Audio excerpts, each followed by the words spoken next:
Hai, hello, selamat pagi. Kita bertemu lagi di dalam channel ini. Pastinya channel yang membawakan berita-berita terkini semasa daripada negara Malaysia. Berita terkini panas dan mengejutkan, berpotensi Pakatan Harapan akan menghadapi PRU ke-15 tanpa Anwar Ibrahim. Kegagalan Pakatan Harapan untuk merampas semula mandat rakyat sehingga kini telah mencetuskan beberapa polemik baru di dalam politik negara Malaysia. Salah satu polemik yang sedang berlegar dengan sangat hangat dan panas pada ketika ini di dalam kalangan penyokong Pakatan Harapan adalah tentang keberkesanan kepimpinan Anwar Ibrahim untuk terus kekal memimpin koalisi pembangkang itu untuk menjelang pilihan raya umum ke-15 PRU 15 yang akan dijalankan pada bila-bila masa. Sukar untuk ditepis bahawa terdapat persepsi luar dan di dalam juga Pakatan Harapan sendiri bahawa daya penarik dan pengaruh yang dimiliki oleh bekas timbalan Perdana Menteri itu sebenarnya semakin luntur dan semakin terhakis.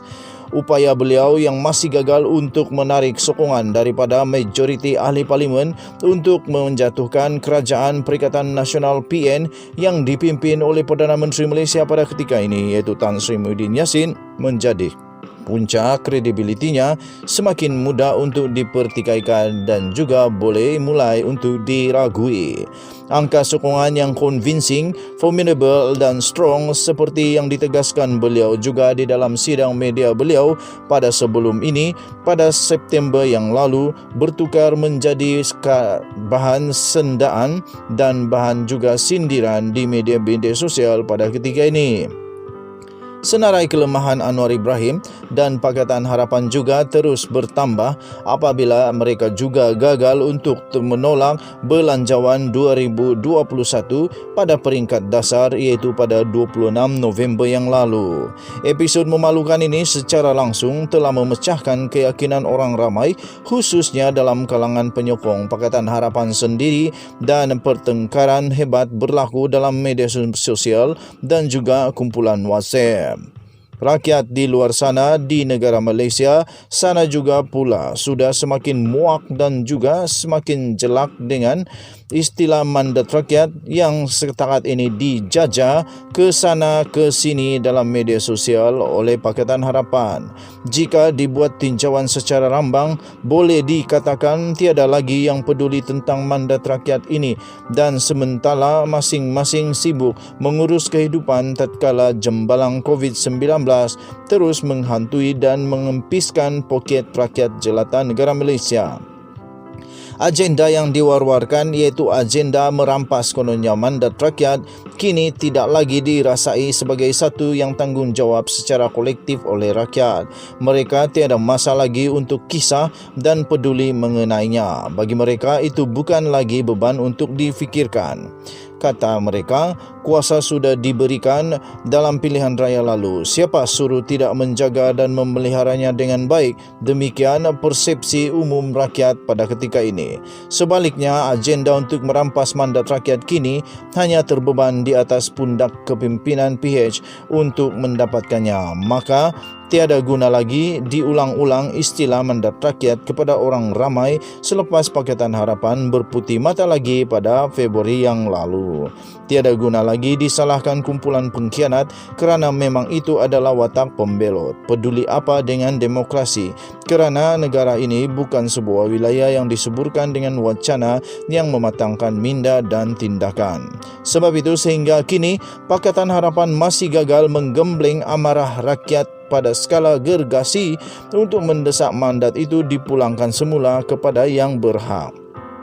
Tetapi nampaknya mendekati pilihan raya umum ke-15 PRU 15. Apakah pula keyakinan Pakatan Harapan untuk terus dapat memastikan mandat rakyat boleh diperolehi semula melalui peti undi? Jika dipantau laporan media, parti pemerintah pada ketika itu seperti Barisan Nasional BN, Perikatan Nasional PN dan Muafakat Nasional MN lebih kerap mengulangi keperluan dibubarkan segera parlimen untuk diadakan pilihan raya. Hal ini sedikit berbeza pula dengan dalam kalangan Pakatan Harapan kerana desakan pembubaran parlimen seperti tiada kedengaran. Penyokong PH sendiri agak sukar untuk mengesan keyakinan para pemimpinnya untuk menghadapi PRU depan.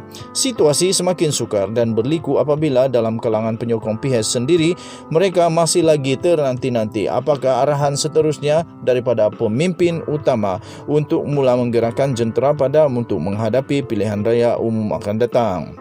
Secara umum dan sukar dinafikan pula, Pakatan Harapan kini di semua peringkat dan keadaan adalah bercelaru, curiga dan terus mencurigai, dan juga mereka saling sindir-menyindir. Tentunya situasi seperti ini tidak akan menunjukkan satu masa depan yang baik kepada Pakatan Harapan untuk menghadapi PRU ke-15. Apakah pimpinan PH nampak situasi kabur ini atau mengulangi mandat rakyat mesti dirampas?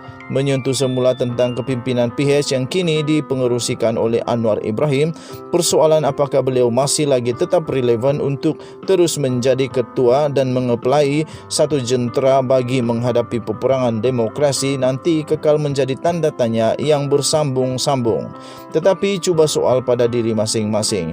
Jika Anwar Ibrahim yang mengetuai PH, siapa lagi tokoh yang berwibawa yang boleh ditampilkan sebagai pengganti yang mampu untuk memberikan imajinasi naratif pengundi tentang pemimpin yang ideal?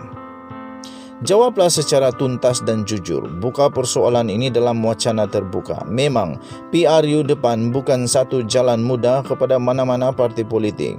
Rundingan akan menjadi lebih sukar dan opsi yang terhidang tidak semestinya adalah satu opsi yang ideal yang seperti diharap-harapkan. Tetapi setakat ini PH boleh dianggap ketinggalan berbanding seteru politiknya. PH bakal menghadapi musuh yang memiliki segala sumber yang lengkap dari segi jentera media, pengalaman, maklumat risikan keuangan, tenaga manusia dan strategi. Azmin Ali dan Hamzah Zainuddin merupakan perancang licik yang menjayakan langkah Sheraton pada Februari.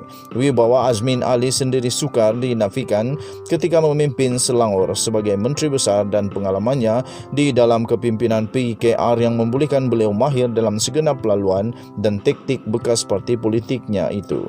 Kejayaan Perikatan Nasional menobatkan Adun Bersatu sebagai Ketua Menteri Sabah juga menunjukkan kecekapan mereka melaksanakan rundingan walaupun memiliki kerusi yang kurang berbanding dengan Barisan Nasional.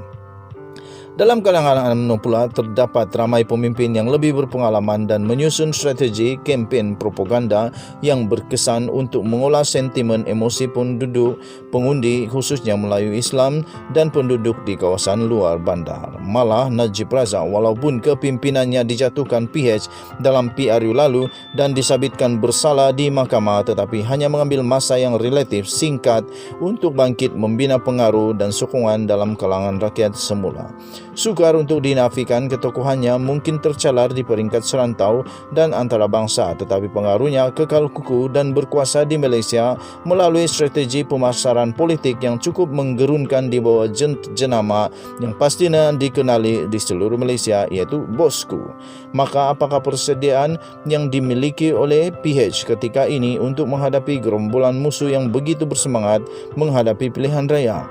Adakah PH masih memiliki sisa magic untuk mengulangi kejayaan manis menguasai Putrajaya dan beberapa negeri pada 2018 atau sekadar menjual simpati bahawa mandat kami telah dirampas? PH memerlukan suntikan motivasi dan momentum yang lebih segar untuk kembali berharap harapan rakyat. Tugasan ini tidak mudah dan sukar dibayangkan bentuk operasinya, tetapi tindakan segera perlu diambil. Tutup saja buku lama dan tumpu kepada persiapan jentera yang menyuruh di seluruh negara. Artikel ini ditulis oleh Muhammad Arif Juhani, iaitu merupakan bekas wartawan Haraka dan pernah berkhidmat dengan Suara Keadilan.